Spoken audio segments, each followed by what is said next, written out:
नमस्कार। Spiritual outlook या spiritual philosophy से हम अपनी मेंटल हेल्थ को बेहतर बना सकते हैं। इसी विषय पर ये वीडियो सीरीज़ है। लास्ट टाइम कुछ बातें की थी, आज उन्हीं को थोड़ा आगे बढ़ाते हुए स्पिरिचुअल फिलॉसफी का एक इम्पॉर्टेंट लॉ डिस्कस करना चाहता हूँ, जिससे हमें ये क्लियर होगा कि क्यों डिप्रेशंस आते हैं। सिर्फ डिप्रेशन ही नहीं, तमाम नेगेटिव थिंकिंग क्यों आती है। साइकोलॉजी में तो अनेक नाम हैं, वो अलग बात है, लेकिन जनरल नाम हम दुख या अवसाद या नेगेटिव थॉट्स इसकी बात करें तो ये जो सृष्टि बनी है, यह आध्यात्मिक दृष्टि है। ये जो सृष्टि बनी है, ये चेतना और ऊर्जा इन दोनों के संगम से बनी है, जिन्हें शिव और शक्ति भी कहा गया है। इस पर डिटेल में जानने समझने के लिए बहुत समझाना पड़ेगा। जो एकदम से इस शब्दावली से परिचित नहीं है उनके लिए, लेकिन जो परिचित हैं उनके लिए इतना ख्याल में रखना ज़रूरी है कि शिव मूल कारण है इस सृष्टि के। और शिव सिर्फ वो नहीं जिसे हम तस्वीर में देखते हैं या मूर्तियों में देखते हैं, वो तो उसका एक ऐसा साकार रूप बनाया है समझाने के लिए। लेकिन शिव समय के पार है, शिव काल के पार है, वो टाइम के बियॉन्ड है, वो ओरिजिनल स्टफ है।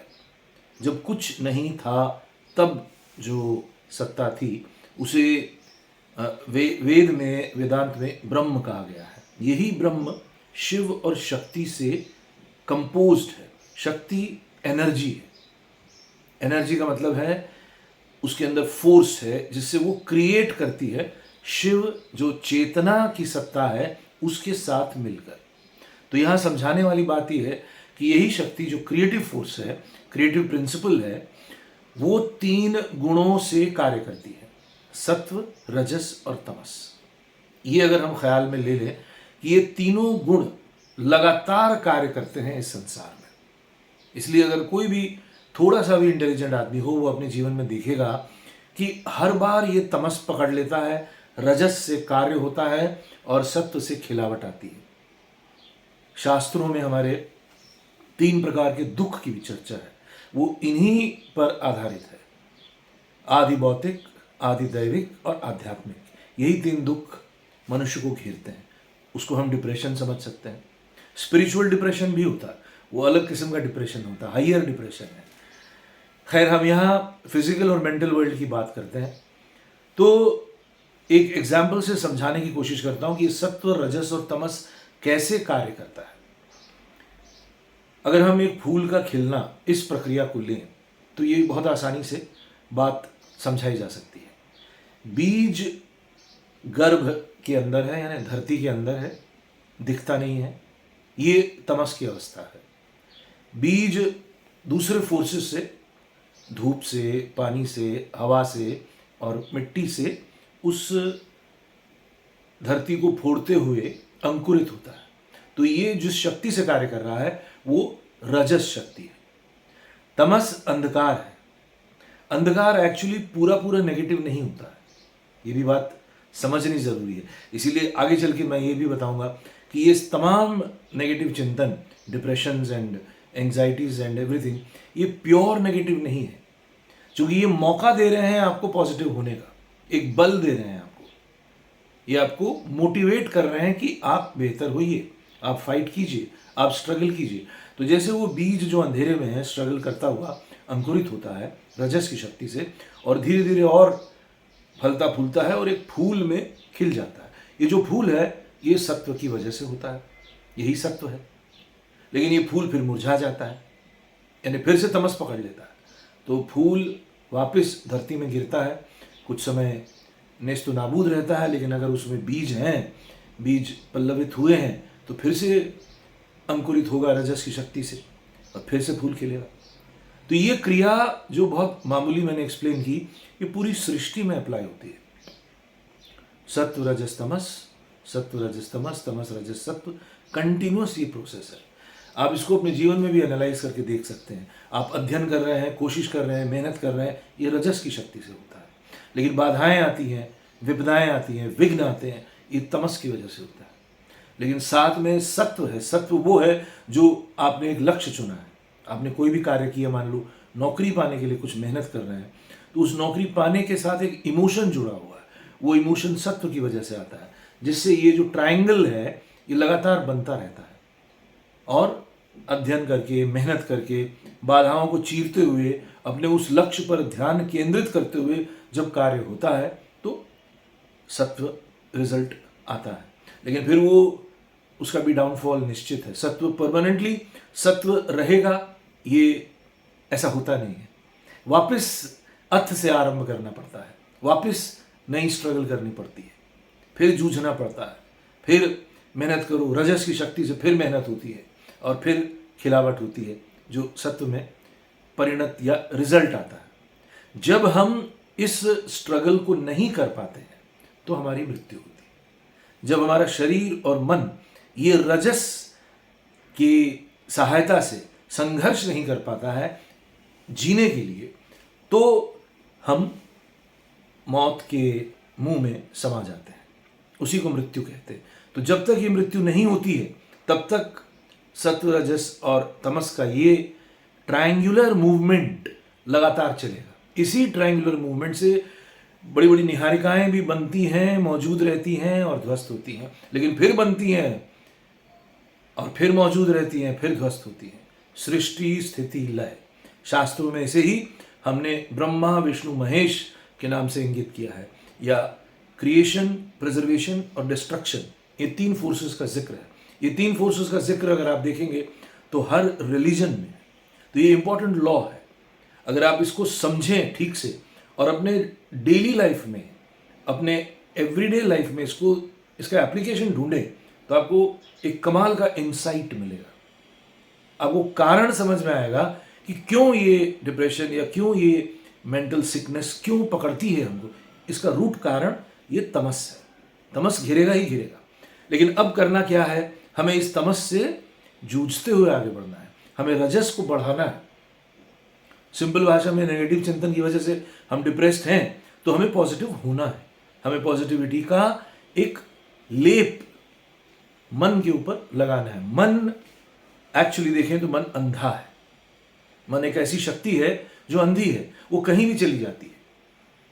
आप देखेंगे कि छोटी उम्र से ही अगर एक बच्चे को डिसिप्लिन में न रखा जाए तो वो बिगड़ भी सकता है, बुरी संगत में भी जा सकता है, और उसको इस बात से कोई फर्क नहीं पड़ता कि ये बुरा है या अच्छा है, वो बस चला जाता है।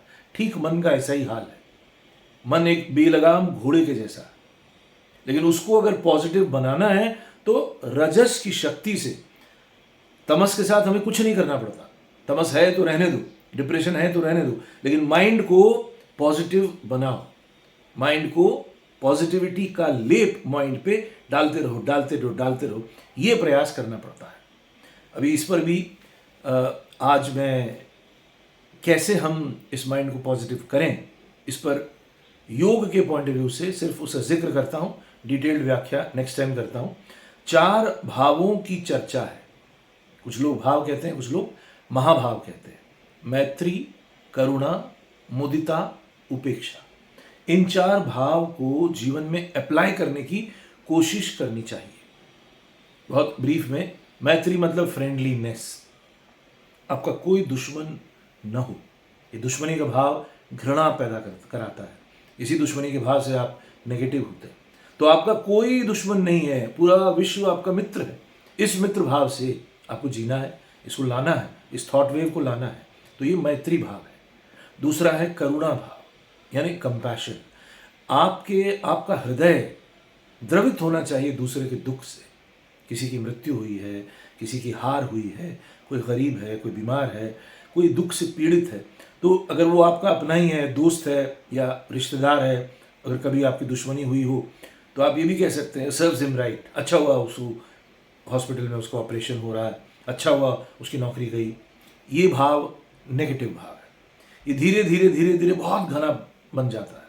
तो इसको शुरू से ही हैंडल करना है, ये कहते हुए, ये कंपैशन डेवलप करते हुए कि उसके साथ गलत हुआ और मैं उसके दुख में शामिल हूँ, ये मन में चिंतन लेना पड़ता है। डिटेल में अगली बार बताता हूँ, लेकिन basically not to enjoy, not to be happy with others pain, दूसरे के पेन के प्रति करुणा का भाव। और तीसरा है मुदिता। मुदिता है ईर्ष्या का ऑपोजिट। ईर्ष्या एक बहुत बड़ी नेगेटिव फोर्स है, तो उसका काउंटर स्पिरिचुअल वर्ल्ड में, योग की जगत में मुदिता का भाव है।